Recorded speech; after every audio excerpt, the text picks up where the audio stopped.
Programa Conexões. Sociedade, ciência, tecnologia e inovação em São Carlos e região. Olá a todos, meus amigos, seja muito bem-vindo, seja muito bem-vinda ao programa Conexões. A partir de agora, você fica conectado com diversos temas ligados à sociedade, educação, ciência, tecnologia e inovação e na formação de jovens para o esporte.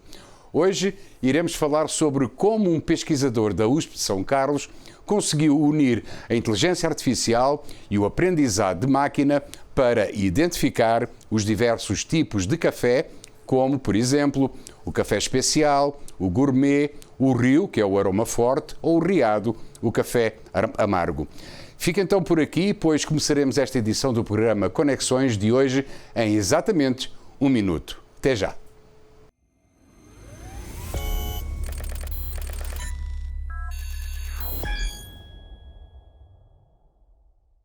Vamos então começar este nosso programa Conexões.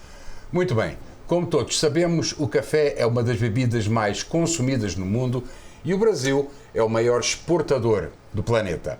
Embora essa exportação seja importante, o certo é que existem discussões sobre como se pode avaliar a qualidade do grão de café, já que essa avaliação pode mudar dependendo da safra e do país produtor, entre outros fatores.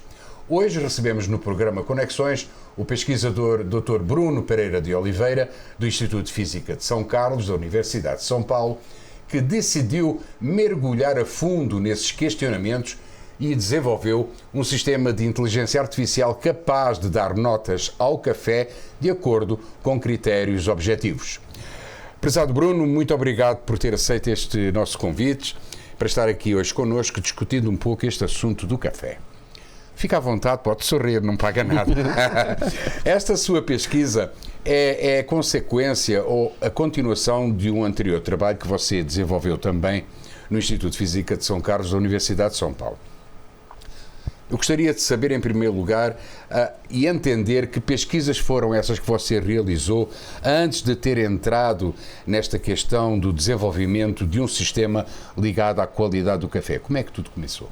Bom, inicialmente quando eu cheguei em São Carlos para fazer o mestrado, foi na área de desenvolvimento optomecânico. Então, a partir daí eu comecei a desenvolver habilidades de desenvolvimento de protótipos, aplicado nas mais diversas áreas.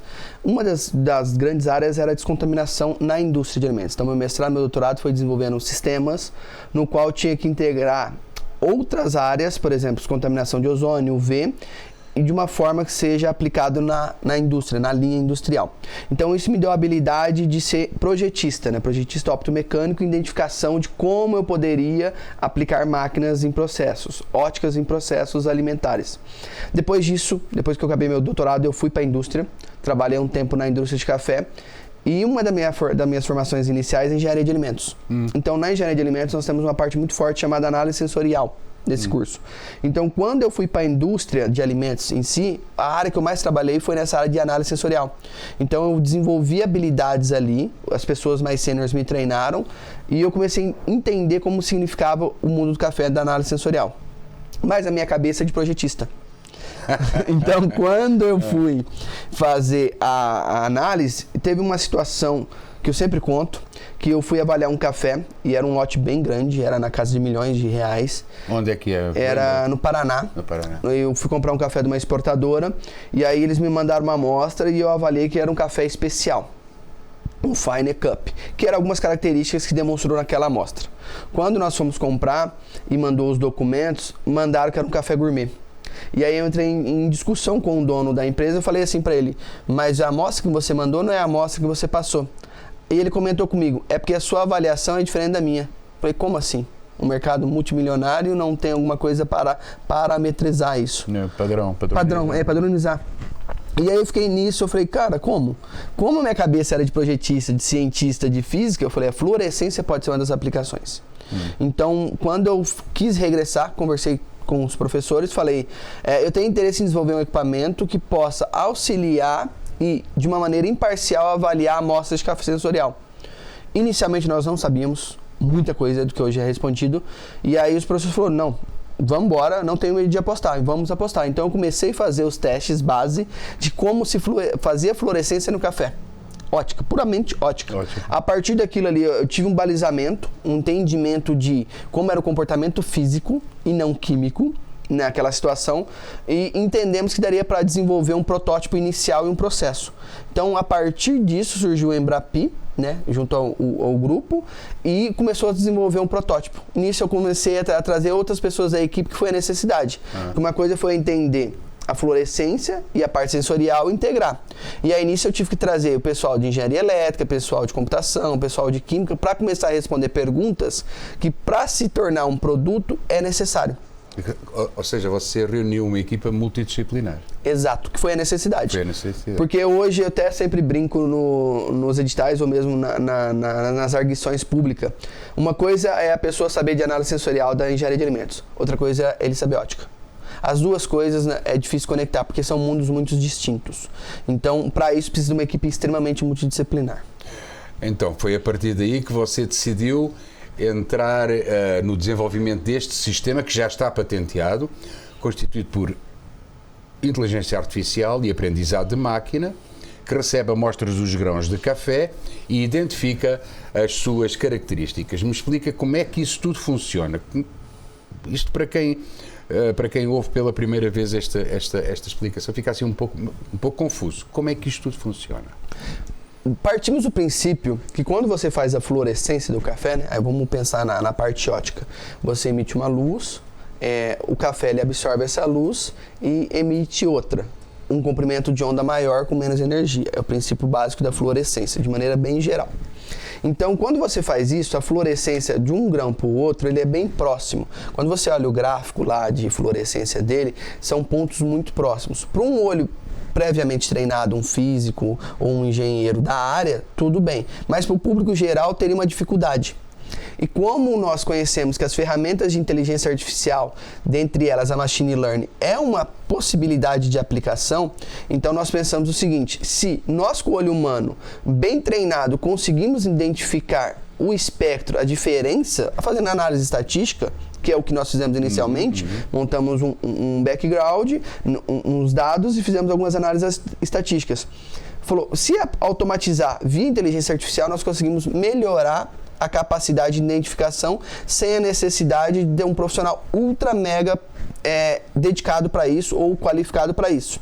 Então, foi nisso que nós começamos a juntar a inteligência artificial, que é justamente o usuário final ter uma facilidade, que ele vai colocar o grão, vai fazer todo o movimento matemático ali, toda a conjectura matemática e análises estatísticas com a inteligência artificial e vai imprimir um resultado final, que é um café especial, gourmet, rio ou riado. Isso tudo foi integrando a normativa que chama a normativa 570, no Brasil hoje começou a vigorar, que é um mapa que está cuidando disso. Então nós estamos seguindo a base da normativa brasileira. Que legal. Muito bem. Desculpa aqui, Bruno, vamos fazer aqui um breve intervalozinho de apenas um minuto apenas. Não esqueça que é apenas um minuto. Não saia daí, que nós vamos estar de volta para a segunda parte do programa. Até já.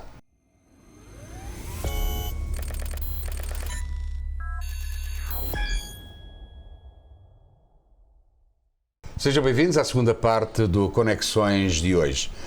Meus amigos, para entendermos melhor como é que este projeto que utiliza a inteligência artificial para classificar os grãos de café funciona e saber quais são os pesquisadores que estão envolvidos neste trabalho importante, junto com o Dr. Bruno Pereira, tivemos a oportunidade de visitar o LIOA, o Laboratório de Inovações Optrónicas para Oftalmologia e Agricultura, que está sediado no Instituto de Física de São Carlos, da USP.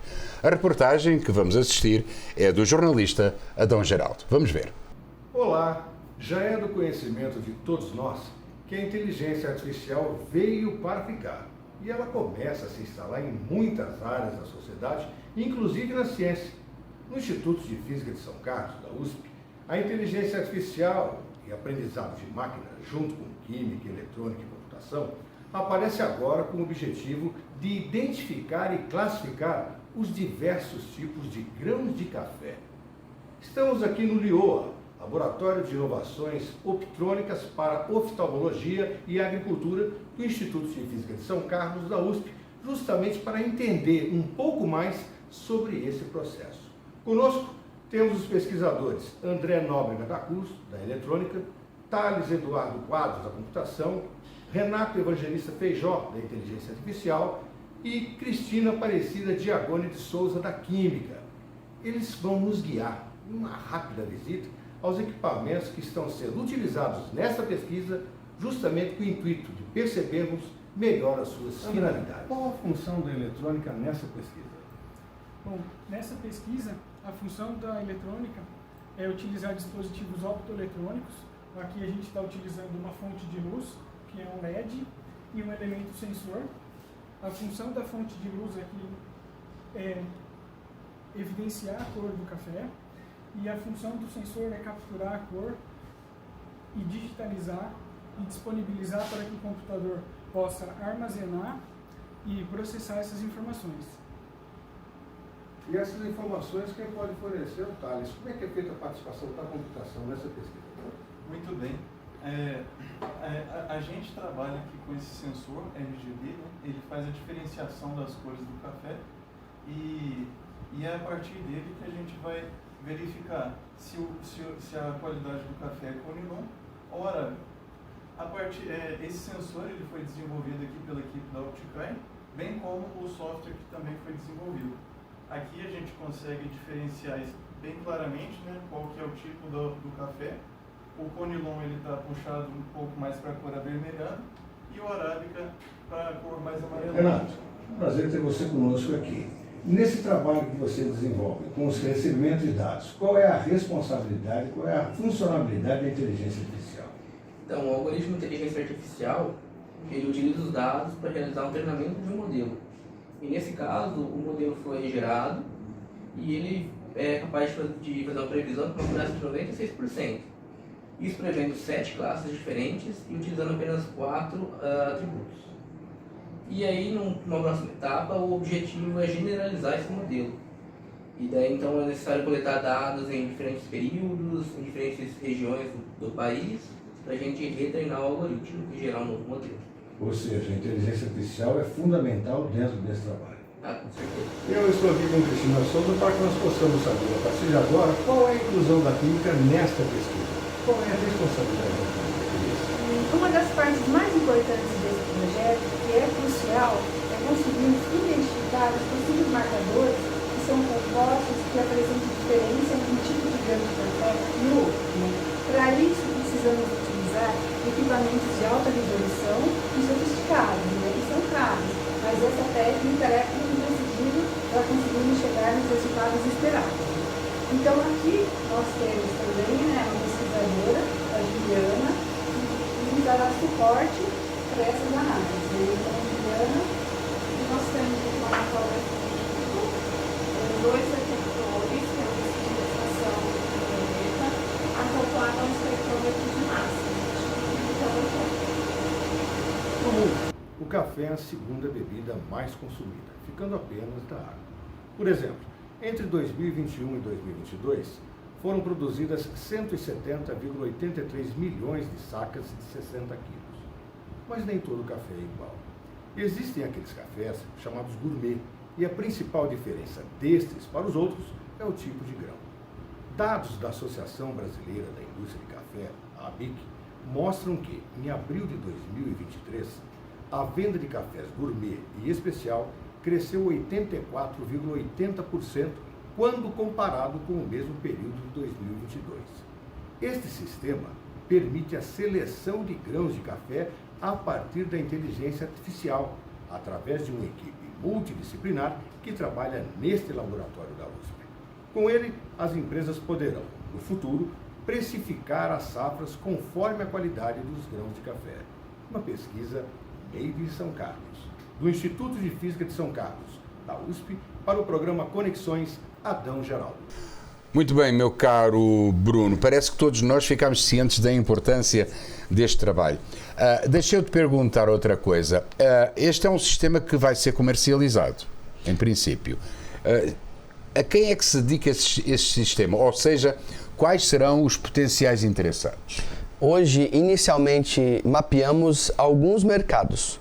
Um mercado que nós chamamos no meio comercial e industrial, que é o B2B, que é companhia para companhia, traduzindo, né? É empresa para empresa, que são os trades. Os trades, eles têm um volume de análise amostral de café muito alta, porque todo novo comprador quer degustar vários cafés. Então, isso demanda-se um custo muito alto e também um tempo muito elevado de análise. Então, um dos mercados seria eles para poder auxiliar no dia a dia a avaliação do café. O outro, que acredito que é o grande ganho para a sociedade brasileira, é incrementar e melhorar a qualidade de análises sensoriais da indústria brasileira. Porque hoje, se compararmos as nossas grandes marcas de cafés no Brasil, brasileiras, elas não são fortes no mundo, porque é um problema tecnológico que enfrentamos. Isso é muito claro no mercado, e a Suíça e a Alemanha é a grande detentora de muitas patentes. Então, isso inibe muito. Então, o que nós pensamos? O mercado industrial em ter duas opções. Um seria para o grão verde e outro seria para o grão torrado. Porque hoje, para você fazer um controle de blends, que nós falamos as receitas dos cafés, é muito custoso e é manual. É por planilha, por pessoas degustando veementemente, hora a hora, cada processo e cada torra. Então, seria uma forma de poder contribuir. Quando eu estava na indústria, quando fomos startar um produto, eu experimentei por hora 40 doses. Então, você imagina quem trabalha 20, 30 anos. Lógico que nós não degustamos e engolimos. Sim. É prova tipo sommelier. Isso, exato. É sommelier. É o sommelier de café. Exatamente, mas auxiliar isso. Porque chega num ponto que você tem as suas papilas degustativas cansadas, e se você tiver algum problema de saúde, pode impactar diretamente. Por exemplo, a pessoa que adquire dengue, pega dengue. Nos primeiros dias ela não sabe. Só que ela perde o palato sensorial. Como ela perde o palato sensorial, você concorda comigo que aqueles dias as análises não foram, não são fidedignas? Isso. Então isso é um problema. Então uma das outras aplicações é industrial.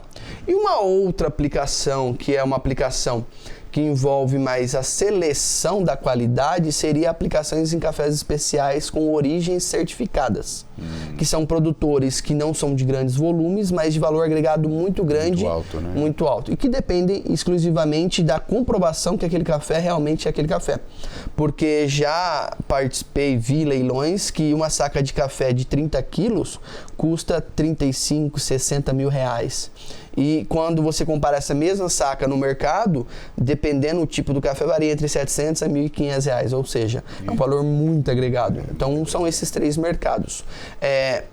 Ainda não tenho claro se é produto ou serviço, porque nós estamos ainda no Vale da Morte. Então, estamos saindo do projeto científico, se tornando um protótipo, para, consequentemente, se tornar um MVP, do MVP, trazer os industriais para se tornar um produto aplicado. Então, existem alguns passos para isso. Mas a ideia é, sim, transformar a ciência em nota fiscal. Você falou que possivelmente vai fazer, possivelmente não, já está, digamos que em andamento, a criação de um protótipo. Esse protótipo é que é miniaturizado, é de porte médio, porte pesado, como é que vai ser? Hoje, esse equipamento que nós temos, nós falamos que é um semi-embarcado. Ele é um equipamento do tamanho de uma bancada de um laboratório, de um equipamento padrão de laboratório. Então, é um equipamento pequeno frente aos outros. Por que nós tivemos que desenvolver esse equipamento semi-embarcado? Por várias dificuldades técnicas necessárias, que nós precisamos superar para poder chegar no equipamento portátil. Mas, inicialmente, nós temos a ideia de ter um produto portátil de facilidade de uso, que isso é muito importante para a indústria. Mas, nesse momento, estamos num protótipo que ele é a escala de bancada que nós falamos. Vai ser muito caro? Não. Vai ser... É porque a indústria está sempre preocupada com gastos, embora isso seja investimento. Mas eu pergunto isso porque, assim, o preço desse sistema com certeza não vai ser muito alto para a indústria, para quem está na indústria, para o pequeno. A gente está até pensando no pequeno produtor, aquele produtor que tem aquela safra mini, né, mas que é de grande valor. Mais ou menos quanto é que vai sair um sistema desse? Chutando. Depende muito da aplicação em si. Mas, analisando os equipamentos que fazem análise de fluorescência comercialmente, nós não estamos fora. Porque, assim, muito se depende do dólar. porque muitos dos nossos itens não são fabricados no Brasil. Então, se eu passo um preço agora, oscila qualquer coisa, ele aumenta ou diminui. Mas a nossa ideia, pensando em diferentes aplicações, é diminuir esse custo. Por exemplo, um pequeno produtor, ele tem apoio da cooperativa, apoio das grandes empresas. Então, nosso foco é que essas grandes empresas que têm um pequeno produtor na mão, que ele auxilie esse pequeno produtor. Então, Entendi. nossa ideia é... Cooperativa. Exato. Legal. A partir daqui, Bruno, existe mais alguma coisa que você esteja estudando ou desenvolvendo como componente ou uma sequência desta pesquisa? Você já está pensando lá na frente ou está se concentrando só nisso? Existe sim, tudo voltado para o café. Mas eu sempre brinco, se você faz para o café, há outras opções. Então, eu queria explorar um pouco isso. Existe sim a visualização de outras aplicações, até porque no mercado de café é muito comum, quem avalia café ir para o vinho, ir para a cerveja, ir para o refrigerante, enfim, kombucha, porque as análises sensoriais, os métodos são os mesmos. Só que nós estamos focados em acabar uma opção, acabar esse do café, para depois vislumbrar o que o mercado nos responde. Então, Entendi. Primeiro eu preciso colocar a cabeça fora da água para ver o que o mercado vai me responder. Muito bem, Dr. Bruno, gostaria de deixar aqui alguma mensagem aos nossos espectadores, talvez sublinhando a importância deste trabalho e a sua aplicação no futuro, para encerrarmos esta nossa conversa. Gostaria de agradecer o convite e externar também que nós brasileiros temos uma forte capacidade de desenvolvimento técnico e isso é o que move nós nesse projeto de café, pois nós temos uma indústria muito forte. Quando você viaja, você enxerga a potencialidade que o Brasil é visto lá fora, então nós precisamos internalizar isso e fazer acontecer muitas coisas aqui internamente. Muito bem, Dr. Bruno Pereira. Meus amigos e minhas amigas, ponto final na edição de hoje do Conexões, agradecendo mais uma vez ao pesquisador Bruno Pereira de Oliveira a sua participação no programa. Caso tenha sugestões de temas para este programa ou dúvidas, contacte-nos através do WhatsApp 16 98129 7026, vou repetir, 16 98129 7026, ou pelo e-mail rsintra, com S de sapo, @gmail.com. Voltaremos em breve com outro tema. Um abraço a todos e a todas. Tchau. Programa Conexões. Sociedade, ciência, tecnologia e inovação em São Carlos e região.